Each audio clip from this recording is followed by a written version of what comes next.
The Mafia in California.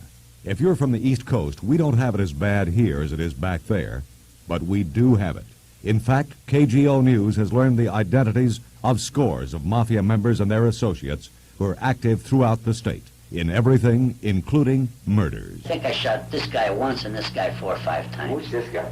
Trombino. Why? He was the driver. By Mafia hitmen. So I unloaded my whole gun. I don't know, 6 shots, I think it was. We'll tell you about the Chicago Mafia's attempt to take over the state. The ground is still fertile, and we expect to see more activity on the part of Chicago mobsters in California.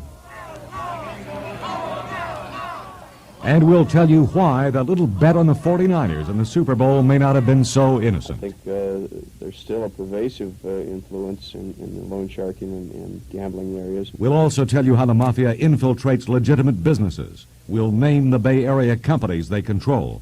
And we'll tell you how you help support the mob every time you go to the store. The grocery store is going to add that extra cost onto the price of the head of lettuce or a bunch of carrots or a box of cereal. We'll tell you about Mafia involvement in narcotics. These were Mafia-linked families, and it's ironic they were from a very well-known Casa Nostra family out of Brooklyn, and of course based in New York and North Jersey. We'll even take you into the frightening world of the FBI informant. At the beginning, it was very frightening. I was afraid for my children on their way home from school. I was just very nervous.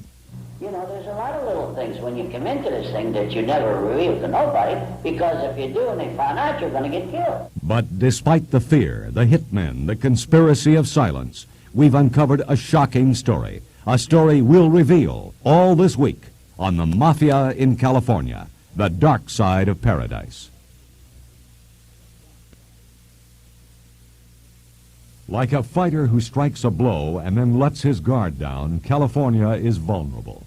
In the past 4 years, California law enforcement has scored the most impressive string of victories in the history of the fight against the Mafia. Their big boost came from Jimmy the Weasel Fratianno. When he heard the Mafia had ordered him killed, Fratianno, an admitted mob hitman, ran to the FBI and sang like Pavarotti. And the California Mafia has never quite recovered. As Fratianno said for his book, The Last Mafioso, I know how it works. I know all the ins and outs of it. so far he's helped indict or convict 17 organized crime figures, and the government expects many more. The biggest coup was in Los Angeles, where prosecutor James Henderson credits Jimmy's testimony with helping to convict the entire hierarchy of the L.A. Mafia family. I am of the opinion that it was a very significant trial.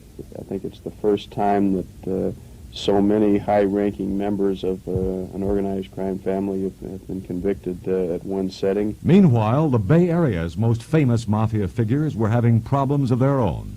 Angelo Marino, his son, and 3 associates for murder in San Jose. The Bonanno brothers for fraud. Frank Vallata for arson. But Henderson fears these arrests have left California open. By typical organized crime protocol, I don't think it would be an open area, but as a practical matter, anybody that wants to come in here, there's nobody to stop them now. Former head of the U.S. Organized Crime Strike Force in San Francisco, Michael Sterrett, agrees. Very much like a large corporation. If the head of General Motors, as an example, retires or dies, someone else comes along, takes his place. The organization continues. That's what's going to happen, I believe, with organized crime. What it's done is open the door for other people to become involved in some of the activities that were formerly being undertaken by some of these people that have been convicted. And in that sense, there is a vacuum. Next, we'll tell you why the Mafia is so anxious to fill that vacuum.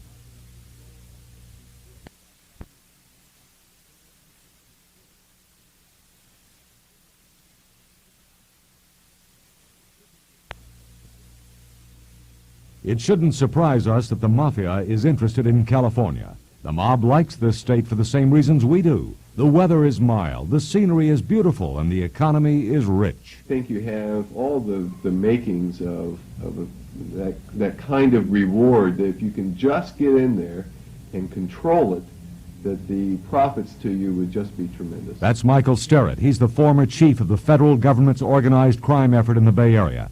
His view is shared by Charles Casey, the head of the state's Bureau of Organized Crime. The weather's nice, the country's nice, there's lots of money, and it's a pleasant place to be. So I think we're going to see them continuing along that line and moving west. I've always considered California, because of its economy and natural resources, and the tremendous amount of trade that the state does, both within the United States and internationally, to be a tremendously desirable state to be able to control. We have lots of money out here. The country's developing.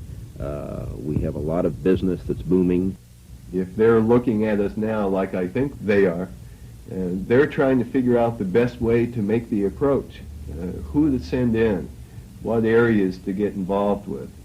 And I think when they make their final decision and agree on the personnel, then another attempt will be made. In fact, KGO News has learned that the Mafia has already started its move, and we've uncovered what appears to be an invasion of Chicago Mafia figures coming into this area.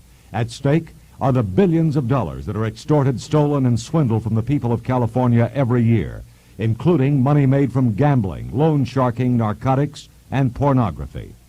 Next, the Chicago Mafia tries to take control of California. California is a gold mine, and the Chicago Mafia is staking its claim.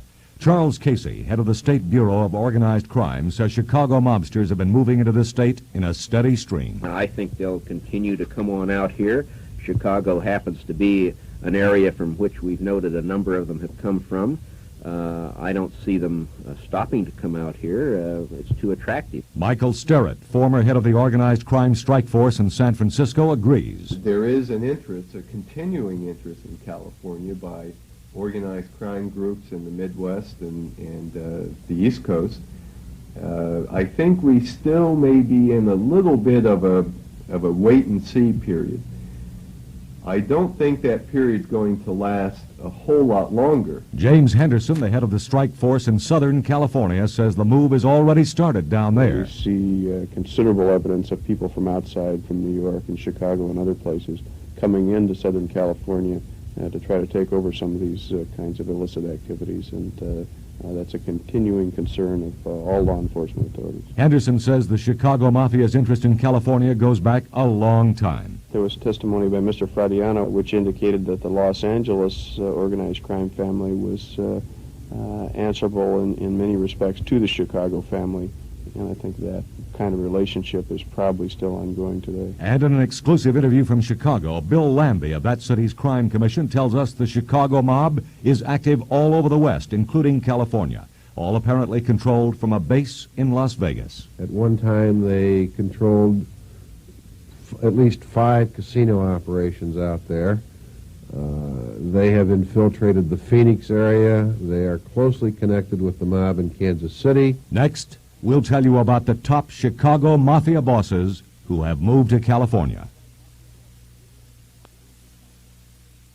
The reason the Chicago Mafia's efforts in California have law enforcement authorities so worried is the group's reputation. The Chicago mob is a very closely knit, well-run, highly organized group of criminals who engage in a wide variety of unlawful activities and reap enormous profits therefrom. And that from an expert on the Chicago mob, William Lambie, Associate Director of the Chicago Crime Commission.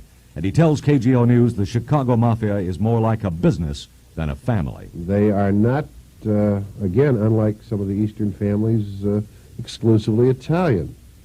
The Chicago mob tends to raise people to positions of power based on performance. Of special concern to law enforcement authorities is the presence of 2 top Chicago Mafia bosses in this state, Anthony Accardo and Joey Aiuppa.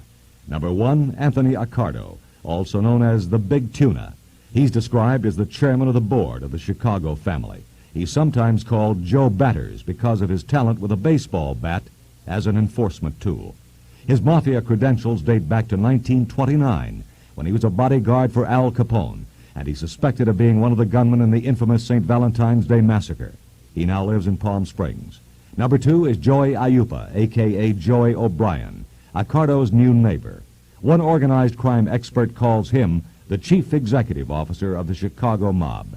Accardo and Ayupa are both reported to be retired, but KGO News has linked them to a network of contacts throughout the state, many of them already on trial or under indictment for crimes ranging from bookmaking to murder. I think that the Chicago outfit has simply felt that the people already in place on the West Coast simply have not exploited what there is there, and they see enormous opportunities for profit, so they moved in. Next, we'll tell you who some of those people are.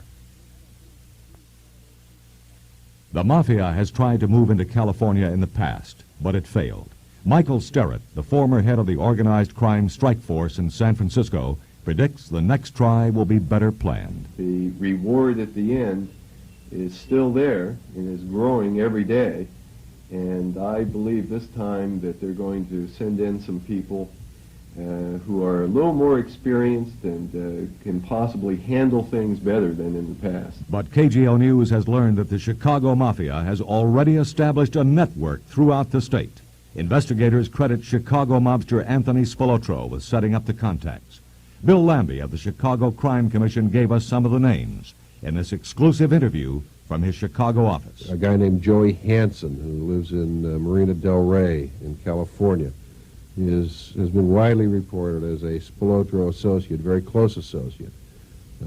Chris Petty, another reputed Spilotro associate, has been active in the San Diego and Orange County area. Lambie says bookmaking is their specialty, but he notes the Chicago gang is moving into other areas as well. Spilotro has been charged in Las Vegas, among other things, with major fencing through his jewelry store front, and we suspect that his associates in Southern California are also involved in cooperating with him in the fencing of stolen goods. But since Spilotro started having trouble with the law, sources tell KGO News that another person, Frank Buccieri, has eclipsed Spilotro and now controls the Chicago mob's activities in California. And possibly the Chicago Mafia's best resource in this state is Bel Air lawyer Sidney Korshak.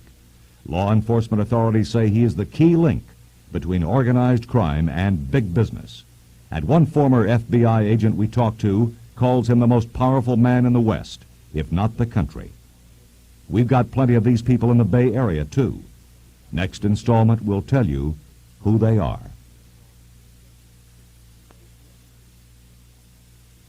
KGO News has learned the identity of at least a dozen organized crime figures and their associates in the Bay Area.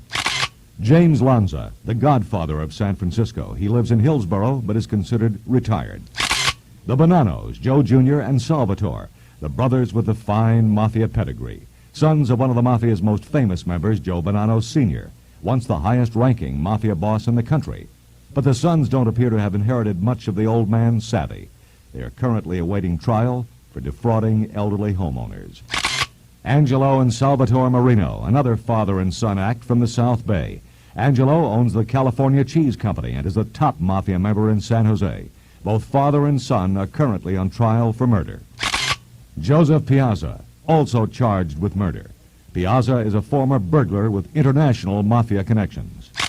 Jack DiFilippi of San Jose, currently appealing his conviction for perjury and obstruction of justice. Vincent Di Girolamo, also known as Jimmy Stiles, a self-described Mafia member and head of a burglary ring from Saratoga. Frank Vallata, an Oakland burglar alarm expert, currently facing a jail term and probation for mail fraud. Abe Chapman, a.k.a. Trigger Abe from San Francisco, reputed to be a former member of Brooklyn's notorious Murder Incorporated. Angelo Comito, a Sausalito condominium owner, active in Union Healthcare Insurance, who's been meeting with Mafia figures all over the country. Rudy Tam, a San Francisco Teamster leader. He is appealing his conviction on 15 counts of embezzling union funds. Next, how the mob affects you. All this week, we've been naming the names, places, and crimes of California's most infamous Mafia members. With all these gangster nicknames and brutal crimes, it's easy to get the impression that it doesn't affect you and me, but it does. The Mafia is part of a body of organized crime that sucks an estimated $150 billion out of the pockets of Americans each year. And Michael Sterrett, former head of the U.S. government's organized crime strike force in San Francisco, says the consumer is stuck with the bill. There was a study done some time ago by a group that determined that when you added in all these extra charges, the kickbacks, the payments, the bribes, the extortions, we added all those things in, they estimated that Americans pay roughly 10 cents on every dollar to organized crime. It's that much, 10%. When you consider that much of that money is untaxed, it gives organized crime a profit bigger than all the American oil companies combined. James Henderson, head of the Los Angeles Organized Crime Strike Force. The costs of dealing with those kind of people are ultimately going to be passed on to the consumer. So although they may be hidden, they're certainly still there. If it costs you extra money to get your produce unloaded, the grocery store is going to add that extra cost onto the price of the head of lettuce or a bunch of carrots or a box of cereal. They're not going to absorb it. Next, we'll tell you how the Mafia has infiltrated legitimate business. Listen, you crummy, flat-footed copper, I'll show you whether I lost my nerve and my brains. This is your last chance, Rico. Are you coming out or do you want to be carried out?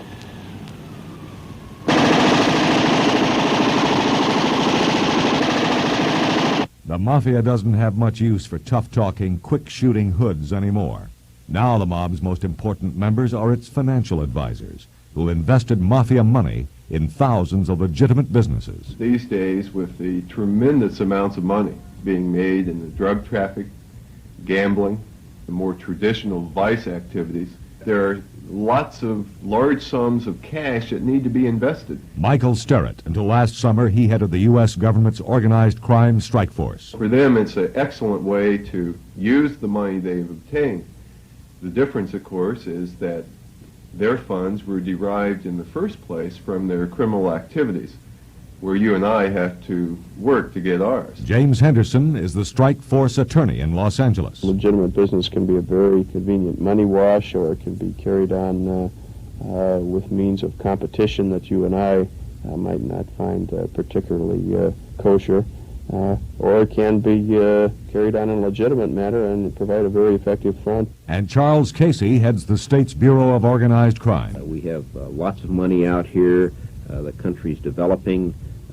We have a lot of business that's booming, and when you have that occurring, there's a lot of things that you can put illegally gained money into or wash money into legitimate business. But the mob is greedy. They just can't seem to take a legitimate business that's making money and leave it alone legitimately. They have to figure out some scam or some illegal operation to try and squeeze a few more dollars out of it. Next, we'll tell which businesses they're taking over. Where can you find organized crime in California? Anywhere there's money.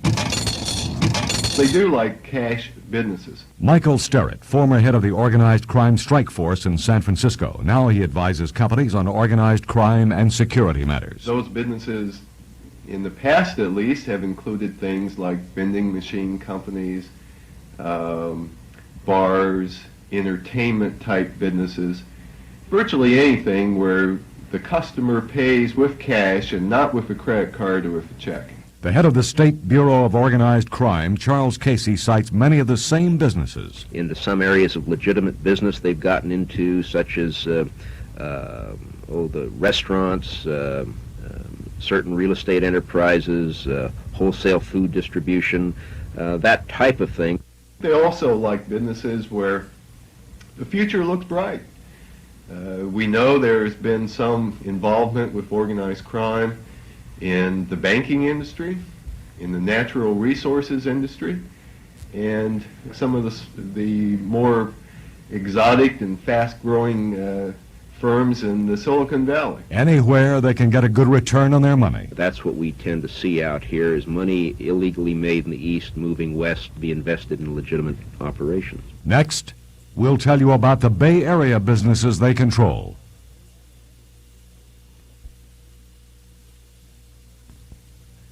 This is 11A, take one.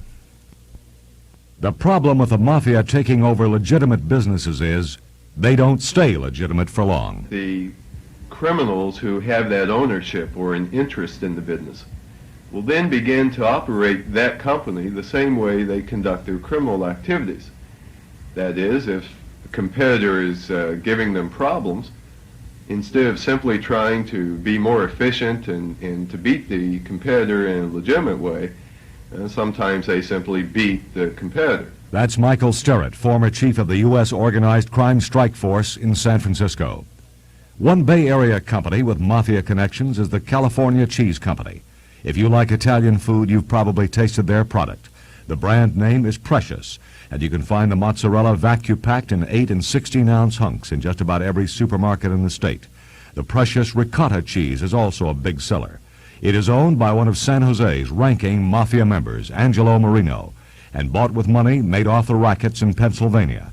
But the Marino empire came crumbling down in 1977 when Angelo Marino, his son, and 3 others were arrested for a gangland-style execution that took place in the offices of the cheese company.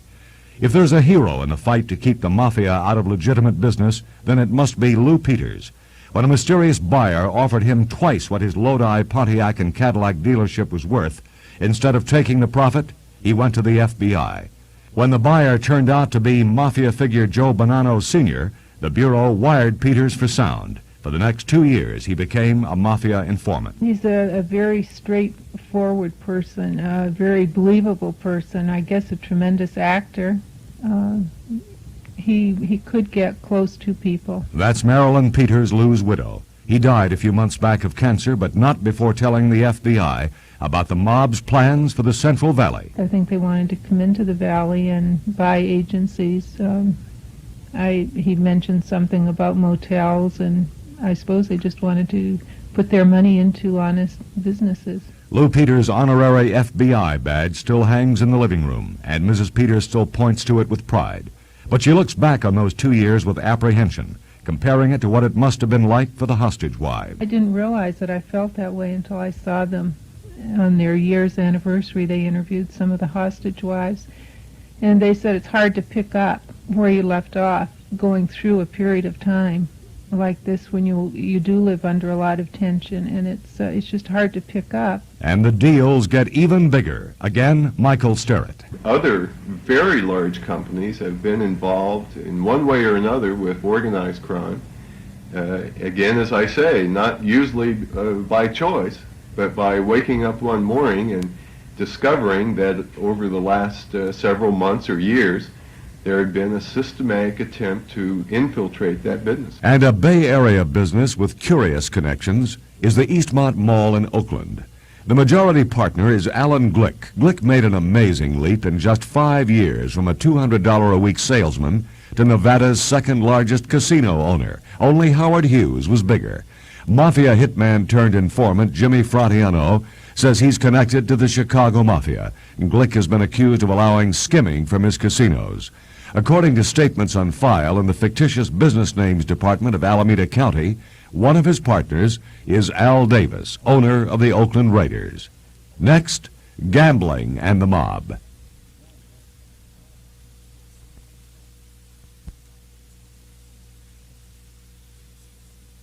Right, Tom?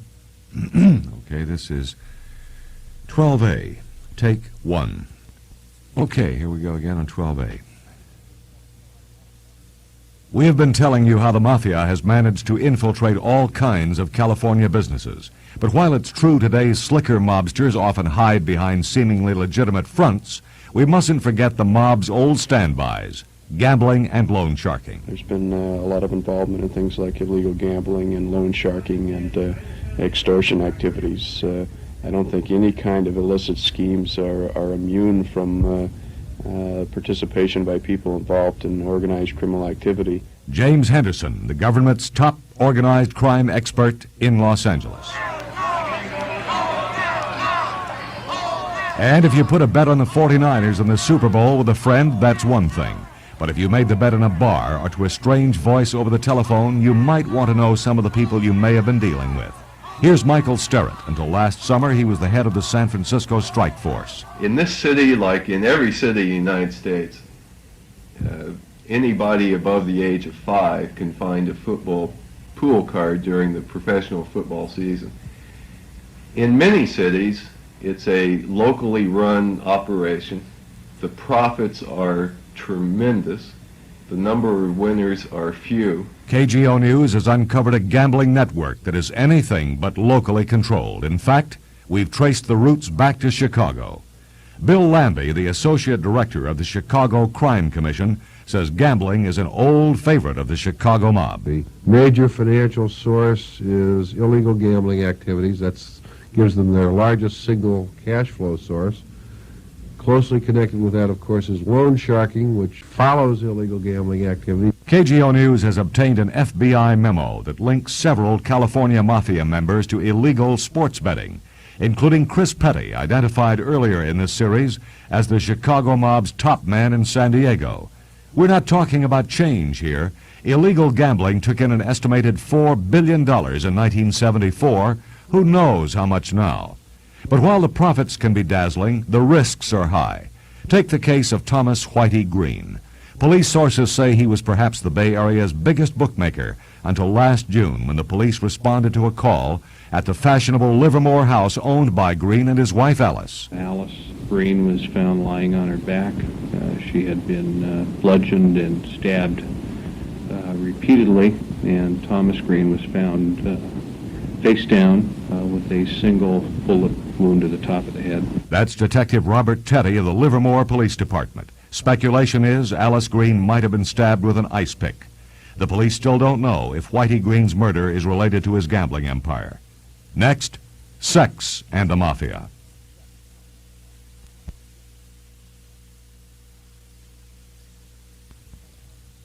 This is 13A, take one.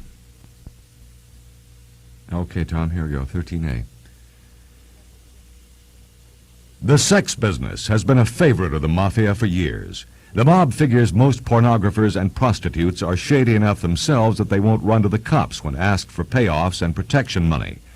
When the mafia tried to extort money from one Southern California pornography distributor, it turned out to be an FBI sting. Locally, Jim Mitchell of the Mitchell Brothers Theater tells KGO News that he was the victim of an attempted shakedown shortly after his place opened, but he says he's had no trouble since. And KGO News has learned of what is described as suitcases full of cash, made from pornography in California, being sent back to East Coast organized crime leaders. And we've traced the mafia involvement in California pornography back to 4 of the East Coast's most feared mafia families, the Gambino, Galante, Colombo, and de Cavalcanti groups. Prostitution in California is one area that has managed to stay out of the mob's clutches. Charles Casey, head of the State Bureau of Organized Crime, says prostitution here is dominated by pimps and massage parlor owners. Relatively speaking, they're small. No one dominates the scene. There's no one person or one group of people who have any control over statewide prostitution. Captain Dermot Philpott, head of the San Francisco Police Department Vice Squad, agrees. The majority of the organization that we see is on a local level, many different little groups. But Captain Philpott says San Francisco is part of a circuit which rotates the prostitutes between many different cities. As a prostitute becomes known in a given area and maybe has picked up too many arrests, that they then move her out to a different location. And he says just because no single group is running things, that doesn't mean we don't have a problem. Well, I'm not saying we don't have vice. I'm not saying there isn't money in it.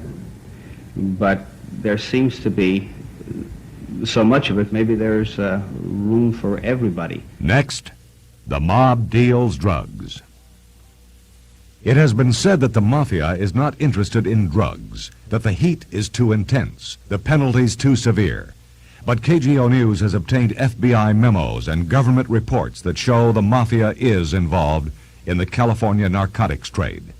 The head of the U.S. government's organized crime strike force in Los Angeles, James Henderson, agrees the mob no longer considers drugs to be off limits. I don't think any kind of illicit schemes are immune from participation by people involved in organized criminal activity, and that includes narcotics. Charles Casey, head of the State Bureau of Organized Crime, says drugs are just too profitable for the mob to resist. We certainly see some indication that organized crime in the traditional sense is moving back into narcotic trafficking to a degree, remembering, of course, that there's a tremendous amount of money in narcotics. The Bay Area is an important drug terminal, and the retired head of the Drug Enforcement Administration in San Francisco, Dan Adario, says much of the action centers around the San Francisco International Airport. You have the direct international flights from Bangkok to Hong Kong to San Francisco, and that's the first time they clear customs is at the San Francisco airport.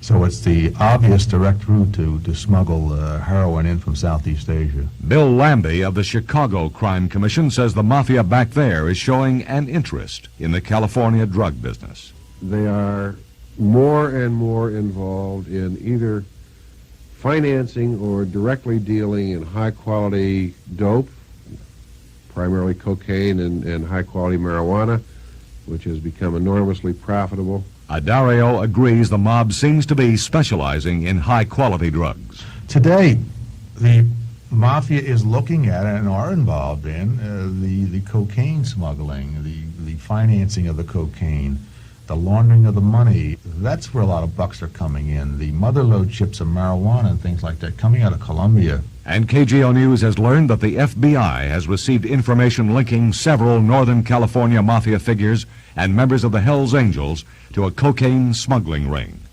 Next, mafia murders.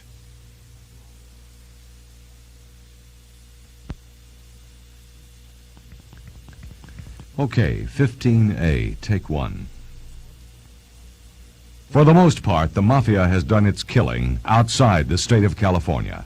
It's not like New York or Pennsylvania, where it seems somebody gets knocked off every couple of months. But we have had some notable mob murders. In 1977, Frank Bompanciero in San Diego. For 10 years, the Bomp had been leading a double life as the head of the mafia in San Diego and a paid FBI informant. He told the Bureau about everything from the mafia associates of former San Francisco Mayor Joseph Alioto to high-level mafia meetings in the Bay Area. Shortly after the mob found out he was talking, he was hit with 4 .22 caliber slugs in the head. When former mafia hitman Jimmy Fratiano decided to testify against his pals, he gave us a startling look inside how the mafia kills. We get in the back seat of the car, and it didn't take 2 minutes, and right away, as soon as we sit down, boom, I pull out my... We didn't talk at all? They didn't say 2 words. So I unloaded my whole gun, I don't know, 6 shots, I think it was. So it didn't take a half a minute, and we'd leave, we'd go out the door, you understand, and go into the car. We went across the street. Did you run? No, just kind of walk fast, you know. KGO News has obtained excerpts from an interview Fratiano did with author Ava Damaris for the book The Last Mafioso. Fratiano makes some serious charges against several California mafia figures. It should be noted that none of these men has been charged for these crimes, and their alleged participation in these murders could not be independently verified. The first concerns the San Francisco murder of Joe Barboza. He was ripped apart by 2 shotgun blasts in 1976. Fratiano says that James Lanza, the godfather in this area, long considered retired, was the one who authorized the murder. I knew they were going to hit us from back there. They were going to send people out. Did they get permission? Well, naturally, they go to Lanza Lanza. They did, you think? Well, they had to. The other case is the 1975 murder of Tamara Rand. She was the bookkeeper for Alan Glick. Glick at one time was one of the largest casino owners in Nevada. She's involved with Glick, and if she opens up, they're going to blow everything they got. I mean, Glick, you know, blow everything he's got, see? So, they got her clipped. Fratiano says Glick probably didn't know about the hit. He places the blame on Chicago mobsters. I know when they use silencers, it comes either from Chicago. You know, they got all that kind of material. Next, the Bay Area's most spectacular mafia murder. When the talk turns to mafia murders, organized crime investigators always point towards San Jose and tell you about the 1977 murder in the offices of the California Cheese Company. Here is what is alleged. Now, this gets a little confusing, so follow carefully. Angelo Marino, owner of the California Cheese Company and a high-ranking San Jose Mafia member, got a letter from a young punk, Peter Catelli, trying to extort $100,000. So Angelo called the kid into his office. He also brought in the kid's father to try to talk some sense into his son. But it didn't work, so the father and son were separated.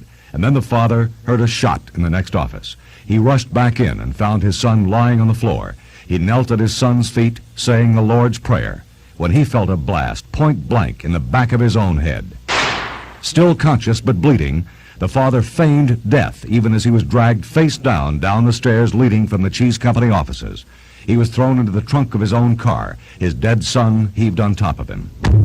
When the car was dumped on Harrison Street in San Francisco, the father was able to get help by banging on the trunk. Miraculously, he lived to become the government's star witness against Angelo Marino, Angelo's son Salvatore, and others who were at the cheese company that day. In a bizarre medical footnote to this trial, 2 of the defense attorneys have had heart trouble delaying the trial. One of the defendants had his trial delayed for a hernia operation, and Angelo Marino has suffered 2 heart attacks since the murder. The second one only 5 days before his second trial. Curiously, although Angelo's heart attack was said to be so severe he was taken to a Palm Springs hospital by ambulance, one government source in that town has told KGO News that a check of local police, sheriff, fire, and ambulance companies could turn up no such call. There is no proof or even any hint that the next item is connected, but it is interesting to note. Almost 14 years ago, the FBI was given information by a high-level mafia informant, and KGO News has obtained a copy of a memo based on that information. In an entry dated June 13, 1968, the memo says that former San Francisco Mayor Joseph Alioto had advised Angelo Marino on how to avoid giving any organized crime information concerning the mafia. And according to the memo, quote, Alioto told Angelo Marino to claim health problems and avoid giving a deposition at all costs, close quote. The medical problems, a change of venue, and a mistrial have all combined to delay the case. And now, over 4 years after the killing, we have only in the past few weeks gotten the first verdict. Salvatore Marino guilty of second-degree murder, and Joseph Piazza guilty of false imprisonment and conspiracy. And the patriarch of the family, Angelo Marino, is still awaiting his retrial on the murder charge. Next, the law versus the mob. By all accounts, and KGO News has interviewed over 50 organized crime experts in 7 states for this series, California has nowhere near the problems with the mafia that the East Coast does. They're here, but Charles Casey, head of the California Bureau of Organized Crime, says they don't run the state. They're merely competing against a whole series of other individuals who have organizations who are involved in criminal activity. In regard to that, why, they are just taking a little piece of the action. Some of the other groups include prison and motorcycle gangs, pretty tough customers even for the mob. And Casey also credits California's relatively honest public officials for keeping mafia activity down. The traditional type of organized crime does not seem to function well unless they can corrupt public officials. And although we certainly have some of that here, we don't by any means have anything that comes close to what appears to be going on the East Coast. California's strategy has been to keep close tabs on all mafia members out here. KGO News has been told that when mafia leader Joe Bonanno Sr. would visit this area, he was often met by investigators at the airport, asked what he was here for, and then followed, sometimes by several cars full of both federal and state agents, as he visited relatives in San Jose and Danville. One of our approaches is what we call Operation Exposure, which is to, on a regular basis, let them know that we know they're in California, let them know we know where they are in California, and that we have some idea of what they're doing. But while law enforcement is confident after an impressive string of victories against the mafia, there are some problems. Both local and state investigators have told KGO News that the FBI and the U.S. Justice Department often won't share important information with them, and that the Bureau uses too many informants who continue to break the law, all while talking to the feds. And budget cutbacks have hit organized crime investigators hard. KGO has been told that FBI surveillance of Palm Springs mobsters was cut because the Bureau couldn't afford to house their agents in that luxury community. Michael Sterrett, former head of the organized crime strike force in San Francisco, says money is so tight that some federal agencies have had trouble buying gasoline for their cars. From time to time, various agencies have not had funds that they could buy stolen goods or buy drugs. Of course, you have to do that kind of activity to make certain cases. Next. What do law enforcement authorities expect from the mafia in California? They expect the mob to keep trying. I don't think by any means we're going to eliminate it because the profits are here, the potential's here, and people are going to keep trying. Charles Casey, head of the State Bureau of Organized Crime. They've been coming out to California in a rather steady stream.